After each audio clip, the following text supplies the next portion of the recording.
কিয়ামতের সময় আল্লাহ তাআলা মালাকুল মাউতকে বলবেন সবার রূহ কবজ করে ফেলো, সবার, কেউ থাকবে না, সবার রূহ কবজ হয়ে যাবে। আল্লাহ মালাকুল মাউতকে বলবেন, মালাকুল মাউত কি অবস্থা?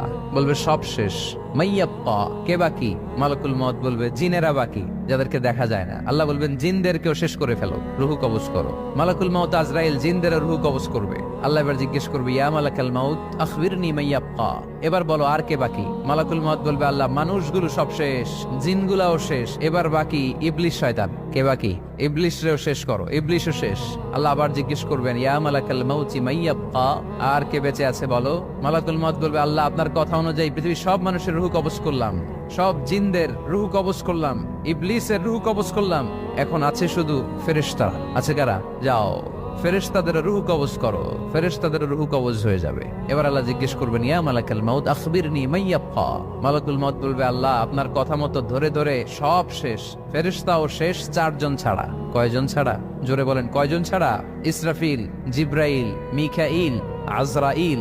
আল্লাহ এই চারজন আমরা বাকি। আল্লাহ বলবে, যাও ইযহাব ইনতালিক ইলা জিবরিল ওয়াকবাদ রূহা, জিব্রাইলের রূহ কবজ করো। ইযহাব ইলা ইসরাফিল ওয়াকবাদ রূহা, ইসরাফিলের রূহ কবজ করো। ইযহাব ইলা মিকাইল ওয়াকবাদ রূহা, রূহ কবজ করো। ওই তিন ফেরেশতাও শেষ। এবার আল্লাহ তাআলা জিজ্ঞেস করবেন, ইয়া মালাকাল মাউত আখবিরনি মাইয়াব্বা, হে মালাকুল মাউত আর কে বাকি আছে বলো?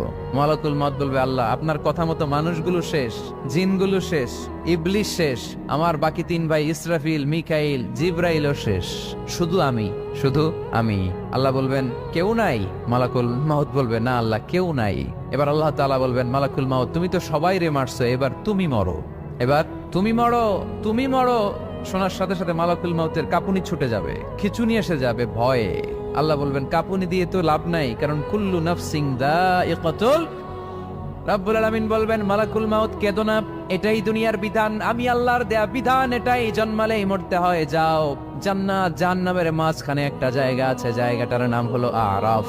এই আরাফের মধ্যখানে যে দাঁড়াও, ওখানে যে মালাকুল মাউত কাঁপতে থাকবে। মালাকুল মাউত বলবে, আল্লাহ সৃষ্টির শুরুতে যদি জানতাম, সৃষ্টির শুরুতে যদি জানতাম সবাইকে মৃত্যুদান করার পরে, রূহ কবজ করার পরে আমাকেও মরতে হবে, তাহলে এই কঠিন দায়িত্বের ব্যাপারে আপনার কাছে ক্ষমা চাইতাম। আজকে আমারও যে ভাগ্য বরণ করে নিতে হবে সৃষ্টির শুরুতে, আমি এটা কল্পনাই করতে পারি নাই। আল্লাহ বলবেন, নো টক, মুত ইয়া মালাকাল মাউত, মর, মরে যা, মুত, মরে যাও।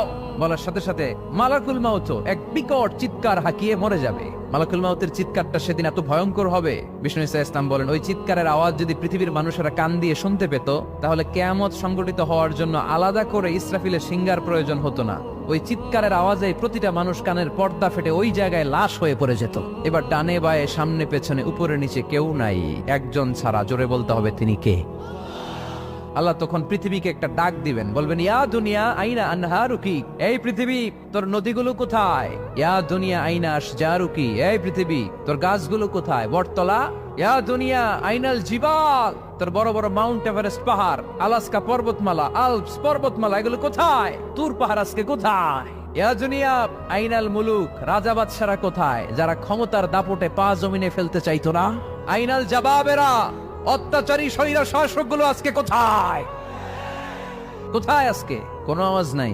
আল্লাহ তখন হুঙ্কার দিয়ে বলবেন, লিমানিল মুলকুল ইয়াউম, who belongs the kingdom today. Allah চিৎকার দিয়ে বলবেন, আজকে ক্ষমতা কার?